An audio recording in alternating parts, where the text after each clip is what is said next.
CFE, CGC, UNSA, mieux comprendre l'entreprise pour agir ensemble.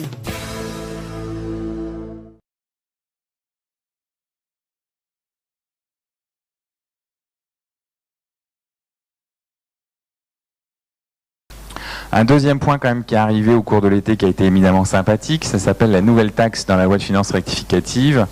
Demandé, j'aurais dû mettre un nœud, je fais vraiment pas, cette nuit j'ai pas fait beaucoup d'efforts. Ça c'est un truc assez sympa. C'est en fait c'est Bouygues qui a déposé une plainte en disant France Télécom a un avantage concurrentiel parce qu'il embauche des fonctionnaires. Donc c'est un avantage concurrentiel parce qu'en fait les fonctionnaires ne payent pas de cotisation chômage.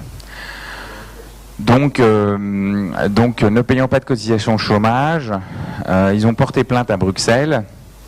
Et en portant plainte à Bruxelles, Bruxelles, dans son intelligence, a dit « Ah oui, mais en 1996, quand il y a eu la loi qui a consisté à ce que France Télécom verse une soulte de 25 milliards de francs à l'époque, ça n'avait pas vraiment été inclus, donc quand même, il y a un problème de distorsion de concurrence. Donc en fait, Bruxelles a condamné la France à payer entre 120 et 140 millions d'euros, enfin à condamner surtout la France, oui, mais à condamner à ce que... et donc ça a pour résultat que France Télécom doit payer entre 120 et 140 millions d'euros de taxes par an en ce moment pour compenser l'avantage concurrentiel lié à l'absence de cotisation au chômage des fonctionnaires. Alors c'est assez inquiétant parce que la première chose que s'est faite, donc la décision de Bruxelles a eu lieu en janvier, elle vient d'être publiée. Ça a été assez inquiétant parce que le nouveau gouvernement, la première chose qui s'est précipité à faire, c'est à voter ça dans la loi de finances rectificative. Vous me direz, ça lui fait 120 ou 140 millions d'euros dans les caisses de l'État. Mais enfin, je peux vous, pour en avoir discuté dans la maison, je peux vous dire que ça a vu rouge à la direction parce que là, vraiment, c'était considéré comme extrêmement injuste. Et c'est d'autant plus injuste qu'on pourrait partir du principe que il faut quand même taxer Bouygues et SFR et Free parce qu'eux, ils ont le droit de faire des plans sociaux. Donc il faut les taxer, hein, ils ont un avantage concurrentiel. Donc si on part de cette logique de l'absurde, on voit bien qu'en fait ça n'a vraiment aucun sens. Et donc nous on a décidé de concesser cette taxe. Donc sans doute on va aller à Bruxelles pour dire que c'est n'importe quoi. Et puis ça renvoie à d'autres problèmes sur lesquels je pense qu'on aura l'occasion d'en rediscuter. C'est que la plaisanterie va coûter 2 milliards d'euros au global à France Télécom.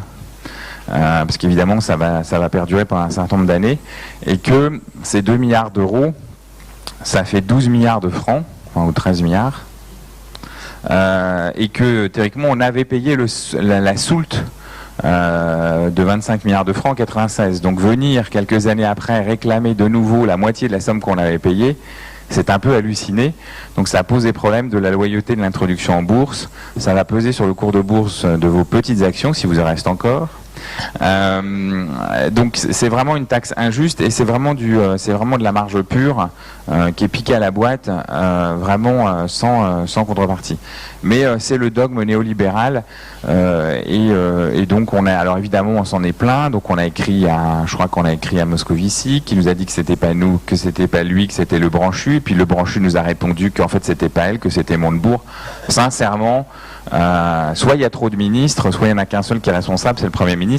Mais enfin, cette histoire nous a quand même fortement déplu et on n'a pas du tout l'intention d'accepter ça. Surtout qu'en plus, ces 120, ces 140 millions d'euros, ils ont un avantage, c'est que vous allez en partie les payer. Entre guillemets, quand je dis ils ont une conséquence, c'est que vous allez en partie les payer. Je ne parle pas d'une décision volontaire de la direction qui va consister à baisser les salaires ou en tous les cas à pas les augmenter, mais ça impacte directement a priori la participation que vous allez percevoir. Donc c'est quand même quelque chose de tout à fait réjouissant parce que c'est une taxe qui vient s'imposer avant le résultat net et donc théoriquement vous allez les payer. Sauf à ce qu'on négocie un avenant à la participation, ce dont je doute, et donc c'est quelque chose qu'on va payer, y compris les filiales, hein, puisque la participation est un accord groupe, les filiales paieront aussi. Donc même les filiales, on va dire non concernées, voilà.